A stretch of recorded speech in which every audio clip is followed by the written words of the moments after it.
నమస్తే, ఏబిఎన్ ఆంధ్రజ్యోతికి స్వాగతం. తెలుగు చలనచిత్ర పరిశ్రమలో 4 తరాల హీరోలతో సినిమాలు తీసిన ఏకైక సంస్థ వైజయంతి మూవీస్. వైజయంతి మూవీస్ మొట్టమొదటిగా తీసిన సినిమా మహానటుడు ఎన్టీఆర్తో తీసిన సినిమా ఎదురులేని మనిషి. ఈ సినిమా డిసెంబర్ 12తో 50 సంవత్సరాలు పూర్తి చేసుకుంది. సో ఈ గోల్డెన్ జూబ్లీ ఇయర్లో ఒక్కసారి వెనక్కి తిరిగి చూసుకుంటే, అంటే టాప్ స్టార్స్ అందరితో సినిమాలు తీసిన ఆ అనుభవాలని ఇప్పుడు మనతో షేర్ చేసుకోవడానికి ఆ సంస్థ అధినేత అయిన అస్మిత్ గారు ఉన్నారు. సో ఆయన తన జర్నీ గురించి ఏం చెప్తారో ఇప్పుడు ఆయన మాటలోనే ఉందాం. నమస్తే దత్ గారు. నమస్తే sir. First of all congrats sir, 50 years journey. Thank you sir, thank you very much. అసలు నాకు తెలిసి 50 years జర్నీ ఉండి స్టిల్ ఒక అదే ఎనర్జీతో సినిమాలు తీస్తున్న ఏకైక సంస్థ అంటే మన టాలీవుడ్లో మీదే అని చెప్పాలి. నేను ఇవాళ అంత ఎనర్జీ నాకు ఉందో లేదు కానీ మా అమ్మాయి దగ్గర ఉంది. Swapna, Sweety, they are doing havoc. Yeah, అంటే మీ ఆశీర్వాదం లేకుండా వాళ్ళు ఏం చేయరు కదా సార్. అది ఎప్పుడూ ఉంటుంది అనుకోండి. యా, నా ఆశీస్సులు, నా సలహాలు, సంప్రదింపులు లేకుండా ఏమి చేయరు వాళ్ళు. అయినా that is today Swapna show. Sir 50 years sir, అసలు మెమరబుల్ జర్నీ ఇది యాక్చువల్గా చెప్పాలంటే. అవును. సో ఒక్కసారి వెనక్కి తిరిగి చూసుకుంటే ఏమనిపిస్తుంది సార్? నేను ఎందుకు వచ్చానా అని అనిపిస్తుంది. గబిక్కిన గుర్తు తెచ్చుకుంటే రామారావు గారి దగ్గర నుంచి నిన్నటి వరకు, కల్కి వరకు తీసిన సినిమాల పరంపర ఉక్కిరి చేస్తుంది అన్నమాట. నేను ఓ సీత కథని ఒక బ్లాక్ అండ్ వైట్ సినిమా తీసాను. ఫస్ట్ 74లో తీసాను, 74లో రిలీజ్ అయింది. అప్పుడే రామారావు గారిని వెళ్ళి కలిశాను. కలిస్తే నీకేంటి సినిమా ఏంటి, అసలు ఈ వయసులో నీకు సినిమా ఏంటి అన్నారు ఆయన. 25 years అప్పుడు మీకు? 21. మీ అభిమానిగా వచ్చాను, తీస్తాను అంతే. సరే సినిమా చూపించాను, ఓ సెట్ కదా, కాపీ రాగానే ఆశ్చర్యం వేసింది ఆయనకి. ఏంటి ఇంత ఈ కుర్రాడు వచ్చాడు సినిమా తీయమంటాడు. సరే కానీ అని అలా ఆశీర్వదించి ముందు. కాదు సార్, 21 years ఓకే, సినిమా అంటే ముందు కొంతమందితో కలిసి తీశారు ఓ సీత కథ, అది మంచి ఓకే హిట్ అయింది. కానీ అప్పటి టాప్ స్టార్స్ అయిన ఎన్టీఆర్, ఏఎన్ఆర్ టాప్ స్టార్స్ ఎన్టీఆర్తో సినిమా చేయాలి అని ఒక్క సినిమా అనుభవంతో డైరెక్ట్గా ఆయన దగ్గరికి వెళ్ళి ఏ ధైర్యంతో మీరు అడగగలిగారు సార్? నేను మొట్టమొదటి నుంచి ఎన్టీఆర్ ఫ్యాన్ని, అలాగే నాగేశ్వర గారు కూడా. కాకపోతే నాకు అసలు ఏమే ఎన్టీఆర్తో సినిమా తీయాలి అని వచ్చాను కాబట్టి ఆయన కూడా ముందు నమ్మలేదు అసలు. ఏంటి 20 years, ఇట్లా 21 yearsలో వచ్చాడు నా దగ్గరికి, ఇలా సినిమా తీద్దామంటున్నాడు, ఏంటిది అని ఆయన ఆశ్చర్యపోయారు ముందు చాలా రోజులు. తర్వాత ఒప్పుకున్న తర్వాత నా యాక్టివిటీ అది చూసి చాలా ముచ్చటపడ్డారు ఆయన. అంటే సినిమా ఒప్పుకోవటం ఒక ఎత్తు అయితే, మీ బ్యానర్కి ఆయనే పేరు పెట్టడం. అవును. అసలు అది ఆయన నేను కూడా ఏం చేశానంటే, నా బ్యానర్కి అప్పటి వరకు ఏం పేరు పెట్టలేదు. మీరే చెప్తారు కదా అని నేను పెట్టలేదండి అన్నాను. కాల్ షీట్లు ఇచ్చేటప్పుడు నీ బ్యానర్ ఏంటి అన్నారు. నేనంటే ఆయన అవునా అని కళ్ళు మూసుకుని ఇది చూశారు. అక్కడ కృష్ణుడి విగ్రహం ఆయనదే ఉంది. కృష్ణుడి వల్ల వైజయంతి మాల, వైజయంతి మూవీస్ అని పెడదామే అన్నారు. అలాగే అంతే, వైజయంతి మూవీస్. అలా ఆ తర్వాత నుంచి ఆ మహానుభావుడు ఆశీస్సులే ఇవాటి వరకు. నిజంగా గ్రేట్ సార్, ఆయన ఆశీస్సుల ఫలితము, ఆయన నోటి నుంచి మీ ఆ బ్యానర్ స్థాపించడం, స్టిల్ ఇప్పటికీ సినిమాలు తీస్తూ ఉండటం. ఒక విధంగా చెప్పాలంటే అసలు ఆయన క్రెడిట్ అంతా అయిందేనండి. క్రెడిట్ అంతా అయింది. ఓకే, ఆయన కాల్ షీట్లు ఇచ్చిన తర్వాత సార్ ఆయనకి సరిపడ సబ్జెక్టు తీసుకున్నారు. అవును. కానీ బాపయ్యని డైరెక్టర్గా తీసుకోవడానికి రీజన్ ఏంటి సార్? ఆయన అప్పట్లో కొంచెం డౌన్ఫాల్లో ఉన్నారు. బాపయ్య బాగానే ఉన్నాడు. బాపయ్య అంటే అంతకు ముందు వరకు పెద్ద హిట్లే లేవు. అప్పుడు సొగ్గడు కూడా చేస్తున్నాడు ఆయన. సో రన్నింగ్లో ఉంది. రన్నింగ్లో ఉంది. నేను 12 అనుకుంటే ఆయన 19 వచ్చారు రామారాయుడు గారు. అట్లాగే రామారావు గారు కూడా ప్రతిదీ అబ్జర్వ్ చేసి ప్రతిదీ జాగ్రత్త జాగ్రత్త, నువ్వు ఎక్కువ ఖర్చు పెట్టద్దు, అది ఇది అని చెప్తూ ఉండేవారు. నాకు ఎదురులేని మనిషిలో కానీ, యువ పురుషులో కానీ, అవుట్డోర్ షూటింగ్స్లో ఆయన సహకరించిన విధానం హ్యాట్స్ ఆఫ్ టు. ఇంకోటి సార్, యాక్చువల్గా ఈ సినిమాకి సబ్జెక్టు బమ్మిడిపాటి గారని వేశారు కదా. అవును. కానీ కొంచెం ఇది జానీ మేరా నామ్ అవును టైప్లో ఉంటుంది కదా సబ్జెక్ట్ మొత్తం అది. అవును, అంటే జానీ మేరా నామ్ వాళ్ళు తీశారు కదా. రామారావు గారి మేకప్ మెన్ ఆయన ఏదో సినిమా తీశారు అప్పుడు. ఓకే. ముగ్గురు అన్నదమ్ములు అని. అది అన్నదమ్ముల అనుబంధం కదా. అనుబంధం. యాదవంకి భారత్. అది యాదవంకి భారత్. దానికి దీనికి కొద్దిగా యాదవంకి భారత్కి దీనికి పోలికలు ఉన్నాయి అని అనుకునేవారు తప్ప మనకి ఇక్కడ సినిమాలో ఆ పోలికే ఎక్కడ లేదు, కనపడలేదు, రాలేదు. అసలు ఆ సినిమా షూటింగ్ జరిగిన నాళ్ళు రామారావు గారిని మీరే కారులో తీసుకొని వెళ్ళేవాళ్ళ షూటింగ్? అవునండి, అది ఒక్కటే కాదు. రామారావు గారు కొద్ది రోజులు నాతో అలవాటు పడిపోయిన తర్వాత ఆయన ఎక్కడికి వెళ్ళాలన్నా నాకు ఫోన్ చేసేవారు. దా మౌంట్ రోడ్ ఉందా అనేవారు, లేకపోతే ఎక్కడికన్నా ఒక ఫంక్షన్కి వెళ్ళాలరా, ఇంకోటి. అట్లాగే నా కారులోనే తిరిగేవారు ఆయన. అది మాత్రం మర్చిపోలేను నేను. యుగ పురుషుడప్పుడు కూడా అంతే, నా కారులోనే వచ్చేవారు, నా కారులోనే వెళ్ళేవారు. During shooting sir memorable incidents అంటే ఏంటి? ఎదురులేని మనిషి ఇవన్నీ మెమరబుల్ ఇన్సిడెంట్స్ అండి. నా వరకు నాకు అన్నీ మెమరబుల్ ఇన్సిడెంట్సే. ఆయనతో పాటు ఆయన జగ్గయ్య గారిని పెట్టాను, వాళ్ళని పెట్టాను, వీళ్ళని పెట్టాను, అన్నీ ఆయనతో చెప్పే చేసేవాడిని. బాగానే ఉంటుంది అనేవారు. అబ్జెక్షన్ అసలు ఎక్కడ దేనికి అబ్జెక్ట్ చేయలేదు ఆయన. కుర్రాడు అతని తెలివితేటలకి అతనికి మనం మెచ్చుకోవాలి, మనం ఎందుకు వదిలిపెట్టడం, అతను ఏం చేస్తున్నాడో అన్నీ తెలుసుకుందాం అనేవారు, అంతే. పాటలు కూడా సార్ ఆ సినిమాలో అన్ని పాటలు మంచి హిట్. అవునండి. వైజయంతి మూవీస్ బ్యానర్లో సినిమాలంటే మ్యూజిక్ పెట్టింది పేరు. అవును. సో అది మీ ఎదురులేని మనిషి నుంచే స్టార్ట్ అయింది అనుకోవచ్చు కదా. అవునండి. మామ మహాదేవన్ గారు అప్పుడు మామ గ్రేట్ మ్యూజిక్ ఇచ్చారండి. ఎదురులేని మనిషి కానీ, యువ పురుషుడు కానీ, గురు శిష్యులు కానీ, అన్ని సినిమాలు అన్మెమరబుల్ మ్యూజిక్ అనమాట. అదే అలవాటు అయిపోయింది. ఇక అక్కడి నుంచి నేను మ్యూజిక్ మీద కూర్చోవటం, మ్యూజిక్ మీద దాంతోనే మ్యూజికల్ హిట్స్ తీస్తారు అనేది ఒకటి వచ్చింది. సినిమా రిలీజ్ అయ్యి మంచి హిట్ అయింది సార్. సో ఈ సినిమా రిలీజ్ అయిన 1 వీక్కే బాపయ్య గారు ఇందాక మీరు చెప్పినట్టు బాపయ్య గారు డైరెక్ట్ చేసిన సోగ్గాడి సినిమా వచ్చింది, నాయుడు గారిది. అవును, అది కూడా సూపర్ హిట్ అయింది. అవును, మనకంటే హిట్ ఎక్కువ. ఆ సంవత్సరం బ్లాక్ బస్టర్ అంటే అదే. అంటే దాని ఎఫెక్ట్ ఏమన్నా మనకి మన రేంజ్ని ఏమన్నా కొంచెం ఏమైనా తగ్గించిందా? ఎలా? నేను తగ్గించిందని అనుకోవట్లేదండి నేను. మన ఎదురులేని మనిషి, మన కలెక్షన్స్, మన పండగ తర్వాత కూడా మనం బాగా ఓపెనింగ్స్లో అసలు రికార్డు కదా అప్పట్లో ఎన్టీఆర్ గారికి. దాంతో ఎన్టీఆర్కి రికార్డు ఓపెనింగ్ అనేది మన సినిమా తీసుకొచ్చిందండి. సార్ ఈ సినిమా రిలీజ్ అయిన తర్వాత మళ్ళీ మీరు యుగ పురుషుడు తీశారు ఎన్టీఆర్ గారితో. కానీ ఆ సినిమా మిమ్మల్ని సాటిస్ఫై చేసిందా? గ్యారంటీగా సాటిస్ఫై చేసిందండి.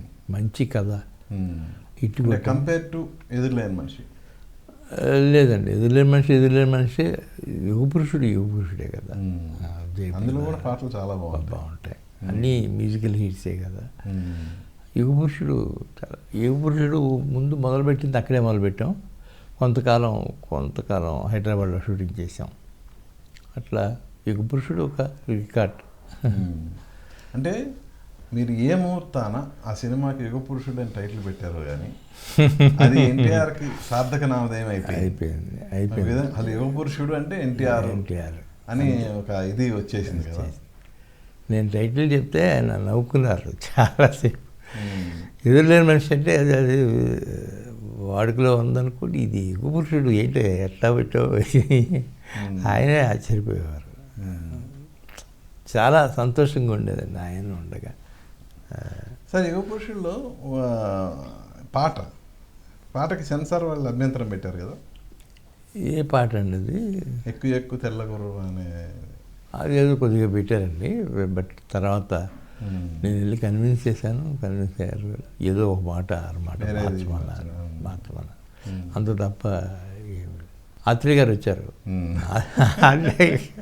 డింగ్ డింగ్ అంట వచ్చి ఏంటండి దాని మీద ఏంటి అబ్జెక్షన్ మీకు అని రామలక్ష్మి గారు ఎవరో వచ్చారు అప్పుడు సెన్సార్ ఆవిడతో మాట్లాడి సాధించారు. సో ఆ తర్వాత సార్ మీ బ్యానర్లో నా టాప్ స్టార్స్ అందరితో సినిమాలు తీశారు, అలాగే టాప్ ఇండస్ట్రీలో ఉన్న టాప్ ఫ్యామిలీస్కి సంబంధించిన హీరోలు అందరితో సినిమాలు తీశారు కదా. సో ఎలా సార్ అసలు మీ అప్రోచ్ ఎలా ఉండేది ఏంటి అసలు?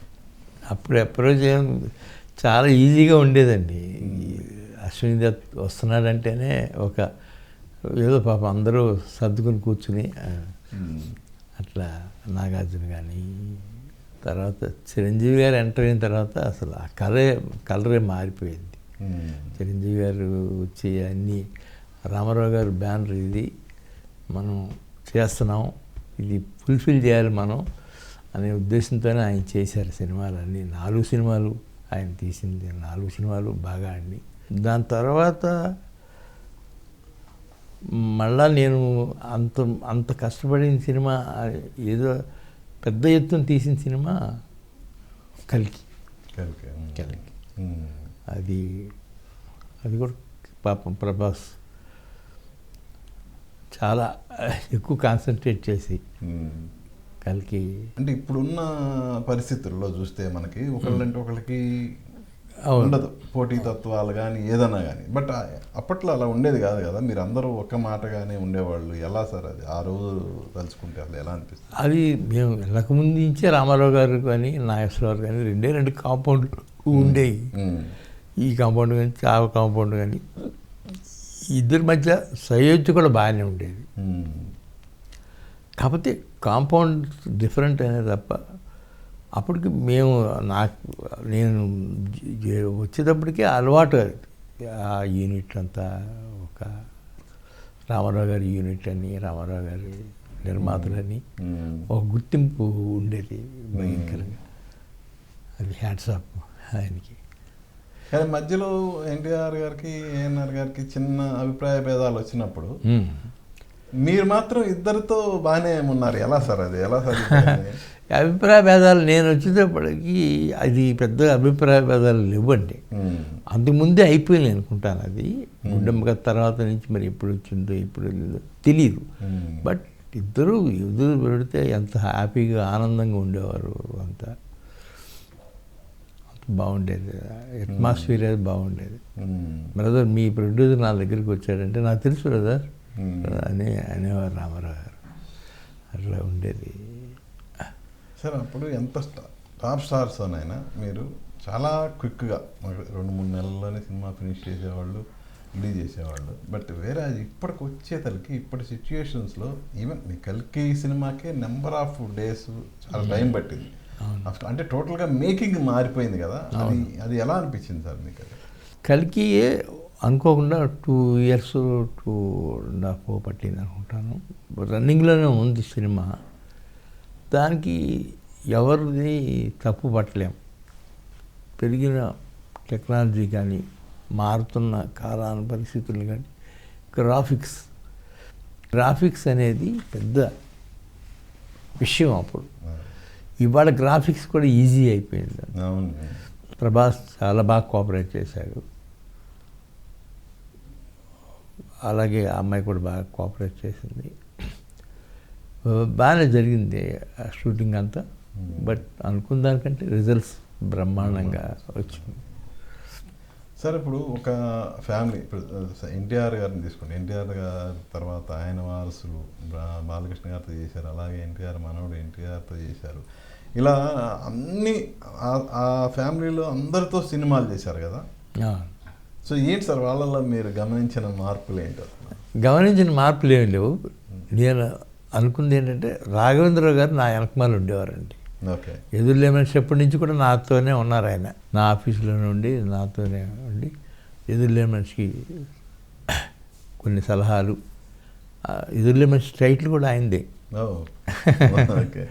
తర్వాత యుగపురుషుడు యుగపురుషుడు ఒక షెడ్యూల్ ఆయన చేశారు. ఉమ్. అట్లా ఆ అన్నదమ్ములు అనుబంధం బాగుండేది బాపయ్య గారికి బాబాయ్ రాఘవేంద్ర గారి మీద, గారికి. నేను ఏ సినిమా అయినా పలానా హీరోతో తీద్దాం బావా అంటే "ఆ, కానీ అనేవాడు. ఉమ్. అట్లాగే జరిగిపోయాయి అన్ని సినిమాలు ఆయన అనుబంధంతోనే జరిగినాయి. జగదేక వీరుడు, అతిలోక సుందరికి ఆయన చాలా రోజులు కూర్చున్నారు రాఘవేంద్రరావు. కూర్చుని చిరంజీవి గారు ఏం సజెషన్ చెప్పినా అది ఇంప్లిమెంట్ చేసుకుంటూ చాలా బాగుంటుంది అనుకుని చేసేవారు. Hats off to him. కానీ సార్ ఆ టైంలో టాప్ స్టార్ ఉన్న సోమన్ బాబు గారిని ఒక మంచి క్యారెక్టర్కి ఒప్పించగలిగారు. ఎలా సార్ అది? ఆయన అసలు జనరల్గా ఒప్పుకోరు కదా, ఎలా ఒప్పించారు ఆయన్ని? నేను అందరితోనూ స్టార్స్ తీయాలనేది నా పట్టుదల అండి. అలాగే నేను రాఘవేంద్రరావుతో చెప్పా, నాకు బాలయ్యతో పాటు అక్కడ శోభన్ బాబు గారు ఉంటే బాగుంటుంది బావా, అన్నదమ్ములుగా చేస్తే బాగుంటుంది అది చెప్పా. బాగానే ఉంటుందంటే మరి సరే చూడు అని ఆయన అన్నారు. డిస్కషన్లో ఆయనే పాల్గొని అంత రాఘవేంద్రరావు గారి కరెక్ట్గా శోభన్ బాబు గారి తగ్గట్టుగానే చేశారు. ఆయనే వెళ్ళి చెప్పారు. చెప్తే ఆయన ముచ్చట పడిపోయారు శోభన్ బాబు గారు.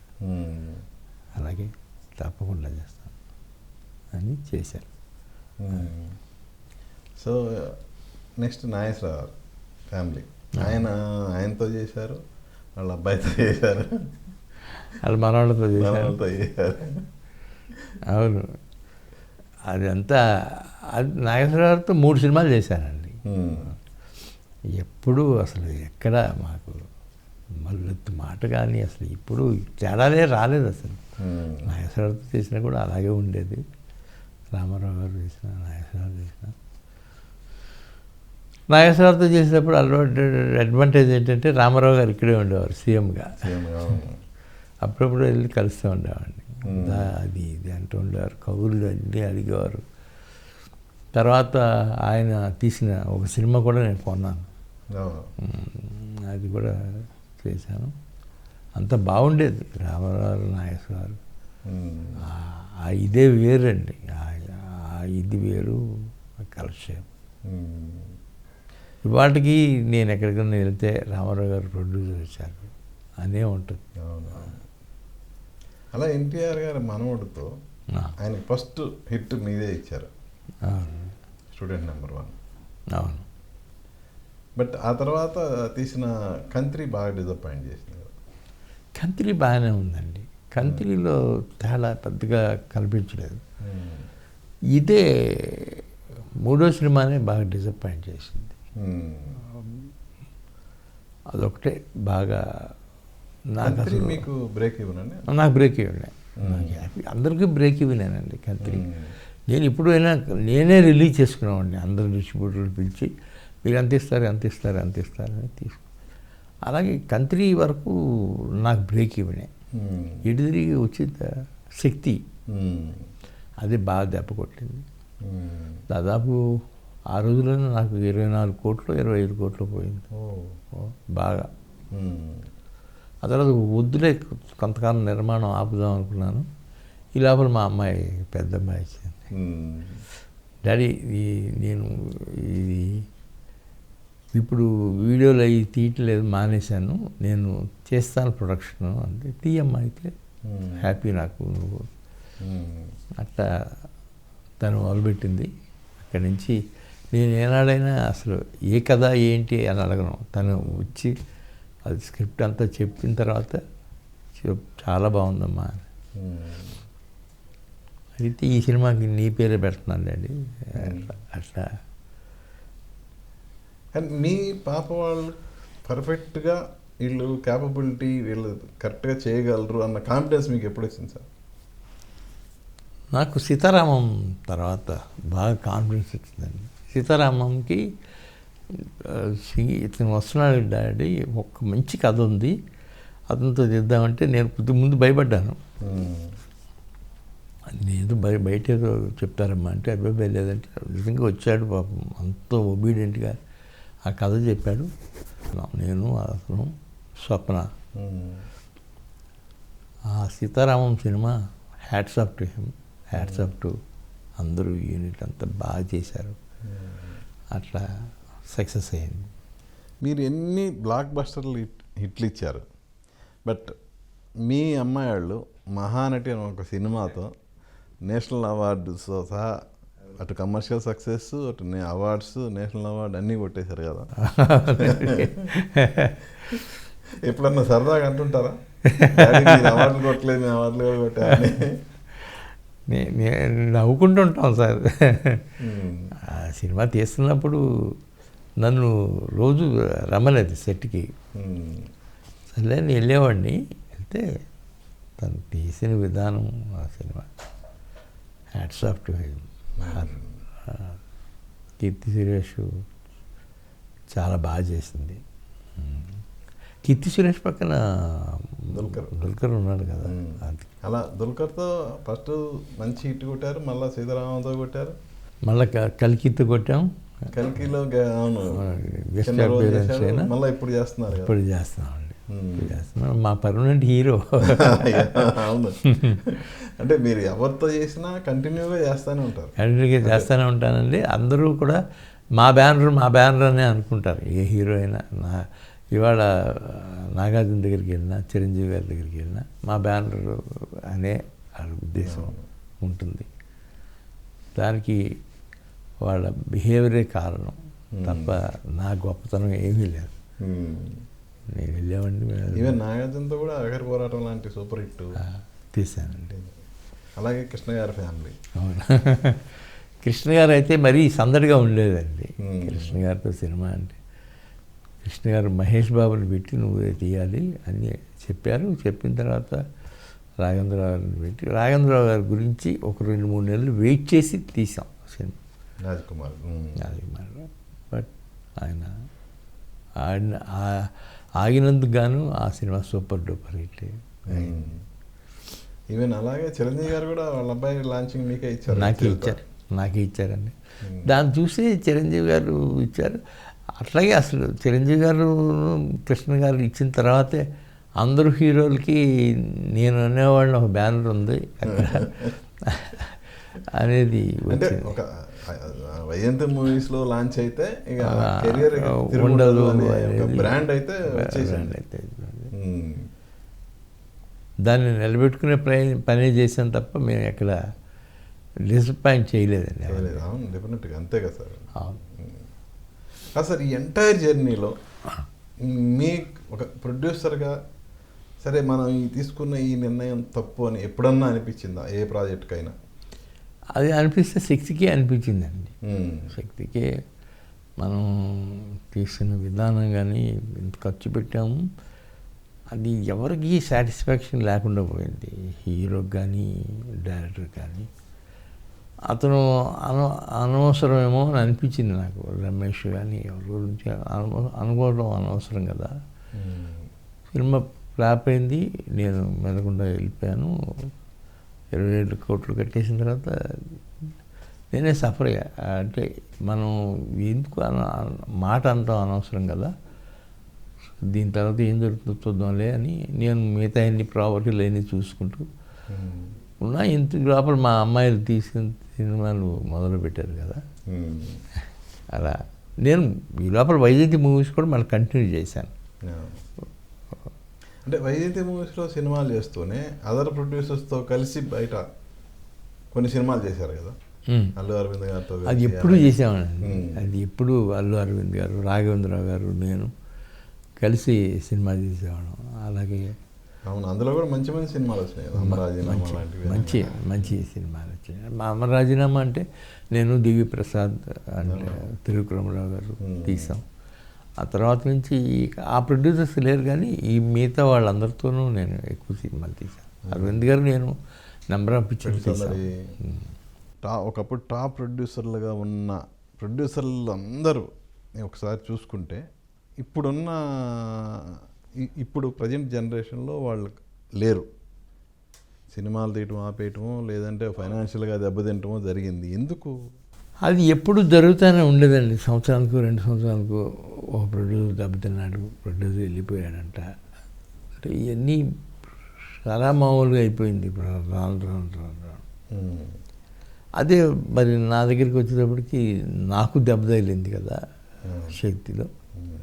ఏంట్రా ఇది, ఇక మనకు అనవసరంలే సినిమాలు అనుకుంటున్న టైంలోనే ఈ శక్తి వచ్చింది. ఇందులోకి నేను ఆపిన తర్వాత 1.5 year 2 yearsకు మళ్ళీ మా పాప వాళ్ళు తీస్తాంటే సరే అమ్మ తీయండి అన్నాను నేను. అట్లాగే తీసాను. తర్వాత మళ్ళీ నేను కూడా మొదలుపెట్టిన దగ్గర నుంచి ఇవాటి వరకు నాకేమి హ్యాపీగానే ఉంది.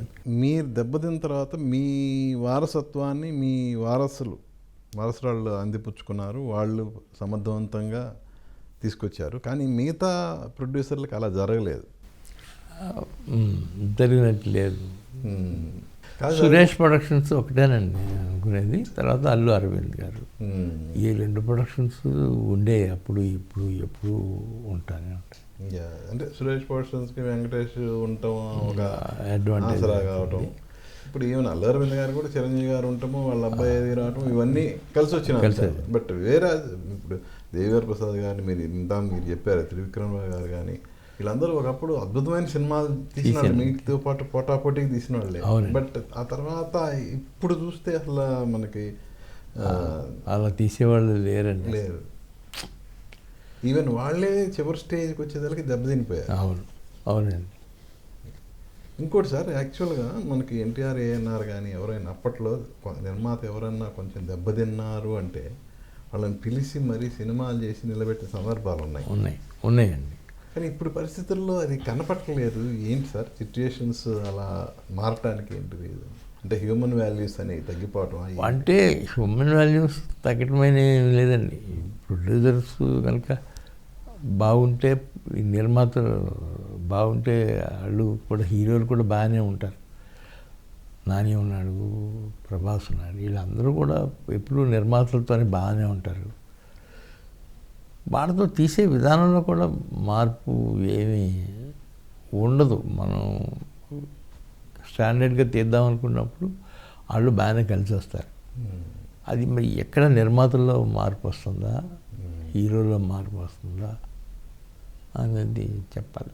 మన దగ్గర అంటే ఎంతవరకు నాకు ఏ హీరోతోనూ కూడా బాగానే ఉంది. ఎక్కడ నాకు ఒక ఎన్టీఆర్తోనే ఆ సినిమా అయిన తర్వాత అతని దగ్గరికి నేను వెళ్ళలేదు. సో వాళ్ళు అంటే ఇప్పుడున్న సిచ్యుయేషన్లో అరే వైజయంతి మూవీస్లో మనం ఇలా లాంచ్ అయ్యాము, లేదంటే వాళ్ళు మంచి హిట్ ఇచ్చారు, వాళ్ళు మనం ఇప్పుడు మళ్ళీ సినిమా చేస్తే బాగుంటుంది అన్న ఇది ఇప్పుడున్న తరంలో అది కనపట్టలేదు. ఇప్పుడు రామారావు గారు కానీ, ఎన్టీఆర్ కానీ, ఆ తర్వాత వచ్చిన చిరంజీవి గారు కానీ, వీళ్ళందరిలో ఆ కన్సర్న్ అనేది ఉంది. బట్ ఈ తరంలో అది కొరబడింది అనేది చాలామంది చెప్తున్న మాట. ఈ తరంలో కొత్త నిర్మాతలు వస్తున్నారండి. ప్రతిరోజు ఏదో ఒక నిర్మాత ఏదో ఒక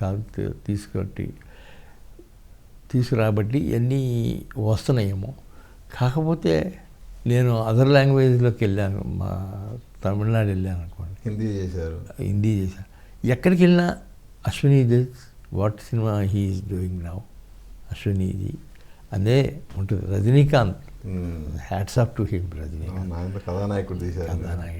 ఇప్పుడు కమల్ హాసన్తో చేశాను, Part 2 చేస్తున్నాను. ఆయనతో కూడా ఎంత హ్యాపీగా ఉంటుందో కమల్ హాసన్ గారు. ఎప్పుడు సార్ పార్ట్ అందరూ అడుగుతున్న ప్రశ్న? జనవరి ఆఖరికి అండి. ఓకే, జనవరి ఆఖరికి మొదలెడతాం. 1 year పడుతుందండి అది. ఆల్రెడీ ఒక 50% అయిపోయిందండి సెకండ్ పార్ట్ అంతా 25% అయింది.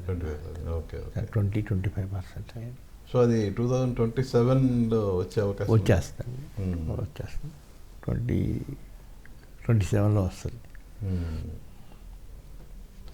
సార్, ఇప్పుడున్న ప్రొడ్యూసర్స్ కాంబినేషన్స్కి ఎక్కువ ఇంపార్టెన్స్ ఇస్తున్నారు, కథలకు ఇవ్వటం లేదు అనేది ఒక కామెంట్ ఉంది. ఎంతవరకు కరెక్ట్ అంటారు? కాంబినేషన్స్తో ఎక్కువ సినిమాలు తీసింది ఐ థింక్ నేనే కదా. అంటే మీరు కాంబినేషన్స్తో తీసిన, మంచి కాంబినేషన్ సెట్ చేసిన, మీరు సబ్జెక్ట్ దగ్గర నుంచి, మ్యూజిక్ దగ్గర నుంచి, ప్రొడక్షన్ దగ్గర నుంచి మీరు కంప్లీట్గా ఇన్వాల్వ్ అవుతారు. వేరే అది ఇప్పుడున్న ప్రొడ్యూసర్లు ఎవరు డబ్బు పెట్టడం తప్ప అది దేనికి దీనికి అని అడిగే ఇది లేకుండా పోయింది కదా. మరి అదే అనుకోవాల్సి వస్తుంది. అంటే ప్యాషన్తో ఇప్పుడు ఈవెన్ మీ తర్వాత జనరేషన్ మీ అమ్మాయిలు ఎంత ప్యాషన్తో సినిమాలు చేస్తున్నారు, వాళ్ళు ప్రతిదీ దగ్గర ఉండి చూసుకుంటున్నారు కదా. అవును అవును. కానీ కొంతమంది అంటే మెజారిటీ నిర్మాతలు అలాంటివి అసలు చేయట్లేదండి. ఆ కంప్లైంట్ ఉంది, చాలామంది మీద కంప్లైంట్ ఉంది. అందుకనే ఒక సినిమా తీస్తే ఇంకో సినిమా ఫ్లాప్ అవుతుంది, ఇంకో సినిమా హిట్ అవుతుంది అనే దృష్టితోనే ఉన్నారు వాళ్ళంతా. మా పిల్లల్లాగా cinema to cinema, cinema to cinema ఇంత శ్రమ పట్టడం అనేది ఎక్కడ ఉండదు. సినిమా అంటే దాని మీదనే దృష్టి పెట్టి, దాని మీదనే ప్రాణం పెట్టి అన్నిసలు దాన్ని ఎలా, దాని బెటర్మెంట్ ఎలా అని ఆలోచించే ప్రొడ్యూసర్లు, అంటే దాని మీద ప్యాషన్తో సినిమా తీసేవాళ్ళు తక్కువ అనుకుంటాను. మా అమ్మాయిలు అయితే ఏంటంటే కథలో మంచి పట్టుత్వం ఉందండి. స్వప్న, స్వీటీ కూడా చాలా బాగా ఆలోచిస్తుంది. అక్క ఇది ఇలా కాదు అలా అని చెప్తే ఇద్దరు బాగానే డిస్కస్ చేసుకుంటారు, ఒక పర్ఫెక్ట్ అండర్స్టాండింగ్లోకి వస్తారు. అదే కలిసి వస్తుందేమో అని అనుకుంటాను. ఇప్పుడున్న డైరెక్టర్లు కానీ హీరోలు కానీ నెంబర్ ఆఫ్ పిక్చర్స్ చేస్తే ఇండస్ట్రీ బాగుంటుంది, కానీ వాళ్ళు 2 సంవత్సరాలకి 3 సంవత్సరాలకి ఒక సినిమా చేయటం అనేది కొంచెం ఇండస్ట్రీకే ఇబ్బందికరమైన పరిస్థితి అనేది మీ దాకా కూడా వచ్చి ఉంటుంది. అది వచ్చింది. నేను కూడా విన్నాను, నేను కూడా అనుకున్నాను. కానీ చిరంజీవి గారే ఇంకా ఆ ఏజ్లో కూడా ఆయన టకటక సినిమాలు చేస్తున్నారు అన్నీ. అట్లా మిగతా హీరోలు కూడా చేయటానికి మరి ఉన్నారు, కానీ ఏమిటో కనపట్టలేదు అక్కడ సినిమాలు రావటం. బాలకృష్ణ కూడా బాగా చేస్తున్నాడు, మరి ఏంటో కారణం తెలీదు. కాదు సార్, ఇప్పుడు బాలకృష్ణ గారి ప్రస్తావన వచ్చింది కాబట్టి ఇప్పుడు ఒక బెటర్ కాంబినేషను, ఒక సీక్వెల్ చేస్తూ ఒక బ్రహ్మాండమైన బిజినెస్ అన్నీ ఉన్నా కూడా అనుకోని అవాంతరం ఒక సినిమా డేటు రిలీజ్ ప్రకటించిన తర్వాత ఇలాంటివి ఇండస్ట్రీకి కొంచెం బ్యాడ్ సిగ్నల్స్ అనుకోవచ్చా? అనుకునే పరిస్థితి తీసుకొస్తున్నారు కదండి కొన్ని సినిమాల వల్ల. అంటే అది కంప్లీట్గా నిర్మాతల వైఫల్యం అనుకోవాలా, లేదంటే బడ్జెట్ కంట్రోల్ అనేది లేకుండా పోవటమా, ఏమనుకోవాలి సార్? నిర్మాతల వైఫల్యం కంటే ఈ బడ్జెట్ కంట్రోల్ లేకపోవటం అనేది ఎక్కువ బాధాకరం. అంతకంటే సినిమా ఇన్ని కోట్లు అవుతుంది, అన్ని కోట్లు అవుతుందని మొదటి నుంచి నిర్మాతలే ఎక్కువ చెప్తుంటారు. అది ఎక్కడికో వెళ్ళిపోతుంది, దాటిపోతుంది, ఆ ఖర్చు మితిమీరిపోతూ ఉంది. అందువల్ల ఏ హీరోని అనలేము, నిర్మాతలే జాగ్రత్తగా ఉంటే ఈ గొడవ రాదు కదా అనిపిస్తుంది. అందుకంటే మనం చెప్పగలిగింది ఏముంటుంది. అంటే ఒక విధంగా చెప్పాలంటే పులి మీద స్వారీ సార్, నిర్మాత పులి మీద స్వారీ చేస్తున్నాడు, ఆ పులిని దిగాడంటే పులి మింగేస్తుంది, అలాంటి వాతావరణం ఉంది. అది ఇప్పుడు మరీ ఎక్కువ అయ్యిందండి.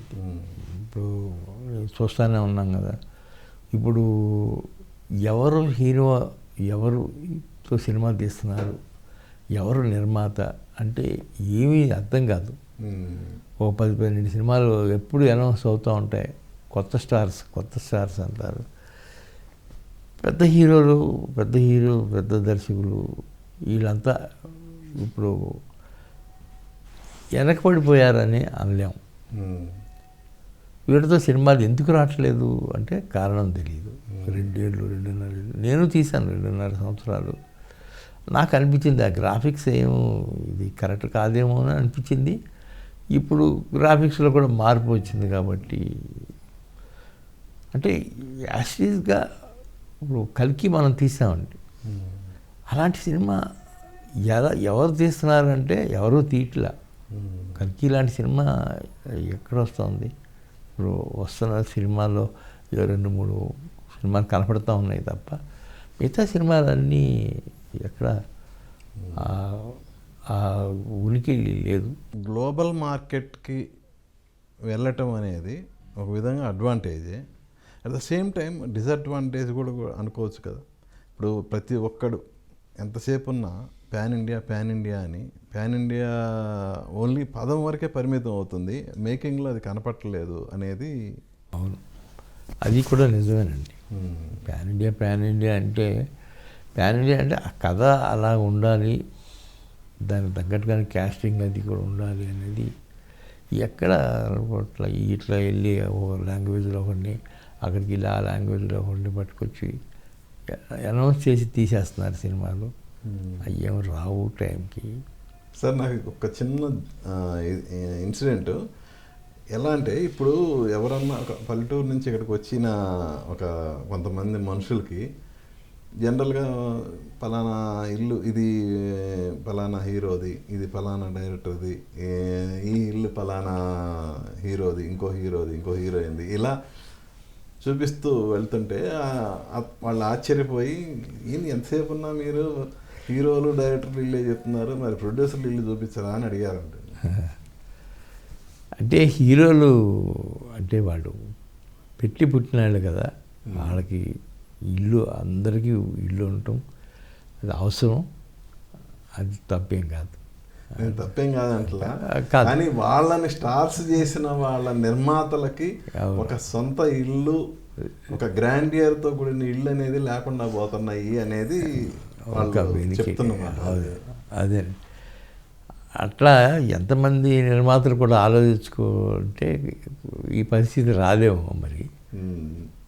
అది నిజమే అయ్యుండొచ్చు, కానీ బట్ నిర్మాతకి కూడా ఇల్లు ఉండాలి, అది ఉండాలి, ఇది ఉండాలంటే అది కష్టమే.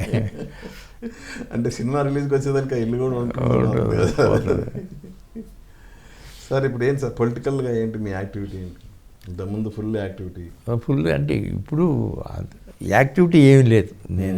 నేను సినిమాలోనే మా పిల్లలు ఉన్నారు కాబట్టి. అట్లాగే చంద్రబాబు గారు ఆయన ఉన్నంతకాలం ఆయనే నాయకుడు, అందులో డౌటే లేదు. తెలుగుదేశం ఆ తర్వాత ఆయన వాళ్ళ అబ్బాయి ఉంటాడు, పవన్ కళ్యాణ్ గారు ఉంటారు. ఆ పార్టీకి ఎదురు లేదండి ఇక కొంతకాలం. ఆ పార్టీ ఉన్నంతకాలం మనమే ఉంటాం. సార్ సినిమా ఇండస్ట్రీలో నికార్సైన ప్రొడ్యూసర్లు కనుమరుగైపోతున్నట్టే సినిమాకి బేస్ అయిన థియేటర్లు కూడా, సింగిల్ థియేటర్లు కూడా అంటే చాలా ఆశ్చర్యకరమైన విషయం. చాలా ఎక్కడ పెడితే అక్కడ ఎన్ని థియేటర్లు మూతపడిపోతున్నాయో. అంటే ఈ సినిమాలు రిలీజ్ అవటం అట్లాగే ఉన్నాయి. ఈ సినిమాకి ఒక వారం ఆడి తీసేసిన తర్వాత ఆ థియేటర్ ఖాళీగా ఉంటుంది, అందుకని వాళ్ళు థియేటర్ మూసేస్తున్నారు. మళ్ళీ సినిమా దొరికినప్పుడు మళ్ళీ థియేటర్ ఓపెన్ చేస్తారు. అది ఎంతవరకు సమంజసం అనేది కొద్దిగా ఆలోచించుకోవాల్సిన విషయం. ప్యాషన్తో సినిమాలు తీసే నిర్మాతల్లాగే థియేటర్ నడపడం కూడా ఒక ప్యాషన్గా భావించి అప్పట్లో నడిపేవాళ్ళు. బట్ కాలక్రమేణా తరాలు మారేకుంది, థియేటర్ వ్యాపారం కంటే కమర్షియల్ కాంప్లెక్స్ తీసుకుంటేనో కొంచెం మనకి బెనిఫిట్ ఉంటుంది అనేది తర్వాత తరం వాళ్ళు ఆలోచిస్తున్న కాలం ఇది. సో దానికే థియేటర్లు అనేది మూసేస్తున్నారు. అవన్నీ కళ్యాణ మండపాలు అవుతున్నాయి, లేదంటే కమర్షియల్ కాంప్లెక్స్గా మారిపోతున్నాయి. అవును, పెరుగుతున్న ట్రాఫిక్, పెరుగుతున్న జనం హడావిడిలో ఈ థియేటర్లు మూతపడుతున్నాయి అనే విషయం ఎవరికి పెద్దగా పట్టట్లేదండి.